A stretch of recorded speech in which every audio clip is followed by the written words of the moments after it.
इस वीडियो का मकसद किसी भी जाति या समुदाय के भावना को ठेस पहुंचाने का नहीं है। तो इस वीडियो में दी गई जानकारी हमने इंटरनेट के माध्यम से रिसर्च करके दी है। इसमें हमारा कोई भी व्यक्तिगत विचार नहीं है, तो कृपया अपनी सूझबूझ और समझदारी के साथ वीडियो देखें। आरक्षण की एक ऐसी व्यवस्था बने जिससे किसी भी जाति समुदाय क्षेत्र के हर गरीब और पिछड़े वर्गों को अवसर मिले। आखिर आरक्षण की एक ऐसी व्यवस्था क्यों नहीं बन सकती जिससे किसी भी जाति समुदाय क्षेत्र के हर गरीब और पिछड़े व्यक्ति को विशेष अवसर प्रदान किए जा सके। ये एक ऐसा प्रश्न है जिसे और इग्नोर नहीं किया जा सकता। तो दोस्तों, हमने इस वीडियो के माध्यम से आरक्षण यानी रिजर्वेशन के बारे में कई ऐसी जानकारी देने की कोशिश की है जिसे जानना आपके लिए बहुत ही इम्पोर्टेंट है। तो दोस्तों, बने रहिए इस वीडियो के साथ। Let's start the video.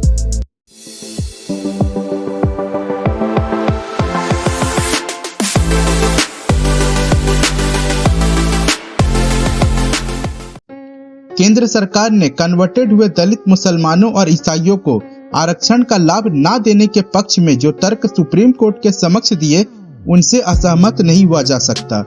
दलितों को अनुसूचित जाति का दर्जा देकर आरक्षण इसलिए दिया गया था क्योंकि वह हिंदू समाज में हुए जाति प्रथा के चलते सदियों से भेदभाव का सामना कर रहे थे।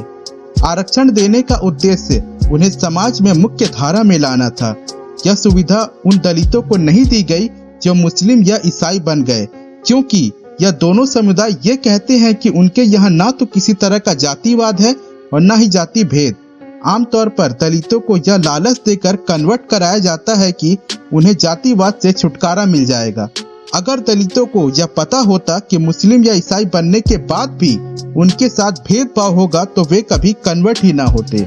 दलित मुस्लिम और दलित ईसाइयों के संगठन खुद को अनुसूचित जाति का दर्जा देने की मांग इसलिए कर रहे हैं ताकि वह दोहरा लाभ उठा सके।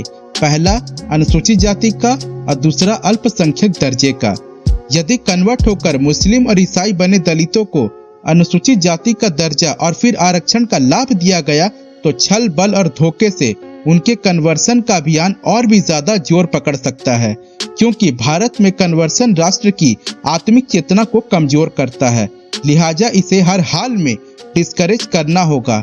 इससे डिनाइल नहीं किया जा सकता कि हिंदू समाज का दलित कहा जाने वाला यह भाग पार्शियलिटी का शिकार रहा है और कहीं कहीं आज भी है। आजादी के समय यह माना गया था कि इस तबके को आरक्षण देकर उसे जाति भेद से मुक्त करा लिया जाएगा। स्टार्टिंग में तो सफलता नहीं मिली, लेकिन कुछ दशकों बाद इसका असर दिखने लगा और आज यह कहा जा सकता है कि आरक्षित तबका पहले से कहीं अधिक सक्षम है। लेकिन हमारे नेता अब भी इस भावना को जिंदा रखना चाहते हैं कि हिंदू समाज अब भी जातियों में बटा है और उसी आधार पर भेदभाव होता है। इसी आधार पर वे आरक्षण की मांग करते रहते हैं। पिछले दिनों झारखंड में 1932 के डोमिसाइल के आधार पर आरक्षण की सीमा बढ़ा दी गई। झारखंड में आरक्षण अब 75% से अधिक हो गया है। यह आरक्षण की 50% की सीमा को लांघ रहा है। ऐसी स्थिति कुछ अन्य राज्यों में भी है। शिक्षा संस्थानों और सरकारी नौकरियों में आरक्षण तो बढ़ता ही जा रहा है, लेकिन नौकरशाही की कार्यकुशलता नहीं बढ़ रही है। अकुशल नौकरशाही राष्ट्र पर एक बोझ है। राजनीतिक हथियार बना आरक्षण एक तरफ से देश पर आर्थिक बोझ भी है।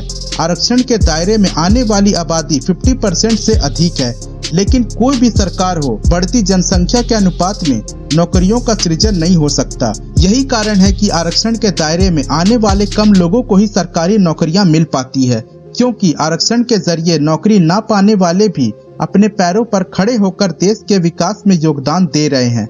इसलिए सरकार को उनकी ओर देखना चाहिए।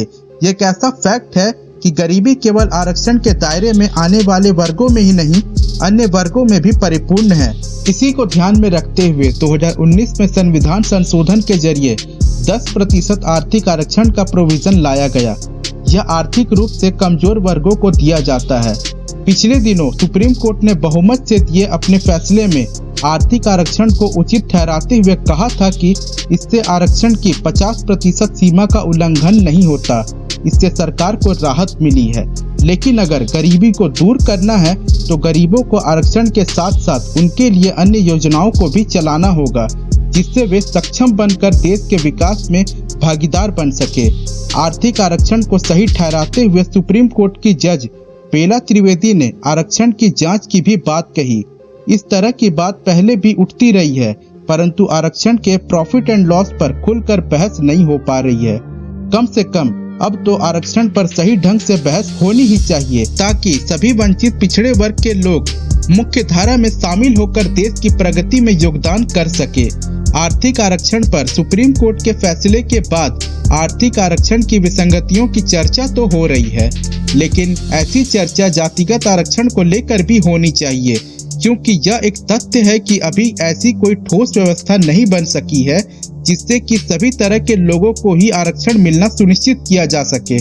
तो ये ठोस व्यवस्था कैसे बने, इसलिए इस पर नए सिरे से विचार होना चाहिए। इसी तरह बहस इस पर भी होनी चाहिए कि जब सरकारी नौकरियां घटती जा रही है तब आरक्षण बढ़ाने की मांग करते रहना कितना प्रॉफिटेबल है। यह भी किसी से छिपा नहीं है कि सरकारी शिक्षण संस्थान भी इनसफिशिएंट है। इन संस्थानों में आरक्षित तबके के सभी छात्रों को चाहकर भी प्रवेश नहीं दिया जा सकता। यदि जाति और गरीबी के कारण किसी तरह का भेदभाव होता है तो उसे दूर करने के प्रभावी उपायों पर भी विचार किया जाना चाहिए, क्योंकि आरक्षण के बावजूद इस समस्या का पूरी तरह समाधान नहीं किया जा सकता। वास्तव में एक ऐसा समाज बनाने की दिशा में आगे बढ़ा जाना चाहिए जिससे जात पात और भेदभाव के लिए कहीं कोई जगह ना रहे। जाति और पंथ के आधार पर होने वाले भेदभाव को समाप्त करने के लिए यह भी आवश्यक है कि देश को अल्पसंख्यक बनाम बहुसंख्यक यानी माइनॉरिटी वर्सेस मेजॉरिटी की धारणा से मुक्त किया जाए। तो दोस्तों, अब मैं ये वीडियो यहीं समाप्त करता हूँ और आशा करता हूँ आपको ये वीडियो और हमारा एफर्ट अच्छा लगा हो। तो लाइक कीजिए, सब्सक्राइब कीजिए और शेयर कीजिए अपने सभी दोस्तों और फैमिलीज को, और बेल आइकन को जरूर प्रेस करिएगा दोस्तों। जय हिंद।